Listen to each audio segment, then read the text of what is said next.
دین کا مطلب ہے لینا، کچھ لینا، ایسی شے جس کے بدلے میں کچھ دینا پڑے، یعنی لین دین۔ ہمارا دین مذہب اسلام ہے۔ ہمیں دنیا میں بھیجا گیا کہ اچھے اعمال کا اچھا بدلہ دیا جائے گا اور برے اعمال کا برا بدلہ، یعنی جزا اور سزا کا معاملہ۔ اس زندگی کا بدلہ دوسری زندگی میں دیا جائے گا۔ اللہ تعالیٰ نے سورہ فاتحہ کی تیسری آیت میں ہی ہمیں بتا دیا ہے کہ بدلے کے دن یعنی قیامت کا مالک ہے۔ ہمیں اس دنیا میں بھیجا گیا، ہم نے یہ زندگی کس کے عوض لی؟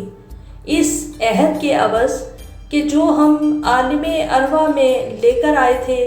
وہ کیا تھا؟ وہ عہد الصد تھا کہ جس میں ہم سب نے اللہ سے وعدہ کیا تھا کہ بے شک اللہ ہی ہمارا رب ہے، اور اے اللہ ہم ہمیشہ تجھے اپنا رب مانیں گے۔ پھر ہمیں زندگی دی گئی اور دنیا میں بھیجا گیا۔ جس وعدے کے عوض ہم زندگی لے کر آئے تھے وہ یہی تھا کہ صرف رب اللہ کو مانیں گے۔ وہی دین ہم طے کر کے آئے تھے۔ اگر تو زندگی اسی وعدے پر گزر رہی ہے تو لین دین ٹھیک چل رہا ہے اور انسان دین پر ہے۔ لیکن اس کا کیا جس نے ادھار لے لیا اور واپس لوٹانے کا سوچا ہی نہیں؟ اصل میں ہمارے دین کا انحصار ہمارے اعمال پر ہے کہ وعدے کو توڑا تو نہیں گیا۔ اس وعدے دین کو قائم رکھنے کے لیے ایک طریقہ بتایا گیا ہے جو اسلام ہے۔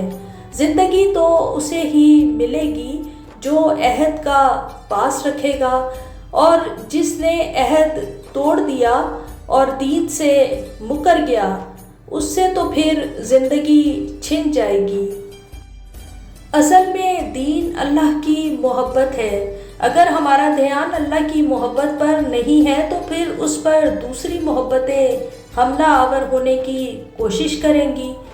کبھی مال کی محبت اس جگہ کو پر کرنے کی کوشش کرے گی تو کبھی انسانوں کی، اور جب تم اپنے رب کو اس کی حقیقی غذا یعنی اللہ کی محبت سے پر نہیں کرتے تب یہ دنیاوی عارضی محبتیں وہاں اپنا ٹھکانہ بنا لیتی ہیں، اور کہیں تم نے اپنے دل کو دنیاوی محبتوں سے تو نہیں بھر لیا، اور کہیں تم سے اپنے دین کو خیال رکھنے میں کوئی کوتاہی تو نہیں ہو گئی۔ اب کیا کرنا ہے؟ تمہیں دین کو اور اللہ کو جاننا ہوگا، تبھی تمہیں اس کی محبت کا پتہ چلے گا۔ اور پتہ ہے کہ اس کا سب سے آسان طریقہ کیا ہے؟ اللہ کی محبت کو دل میں کیسے بسایا جا سکتا ہے؟ تم کسی سے تب تک محبت نہیں کر سکتے جب تک اسے جان نہ لو، اور کسی کو جاننے کا سب سے آسان طریقہ کیا ہے؟ اس سے باتیں کرنا، اس کی باتیں کرنا اور اس کی عادت ڈال لینا۔ اللہ کو کیسے جانا جائے؟ اللہ سے باتیں کر کے، نماز پڑھ کے، اور اللہ کی باتیں کر کے، قرآن کو تھام کے، اور اللہ کی عادت ڈال کے۔ یہ عادت کیسے ڈالی جائے؟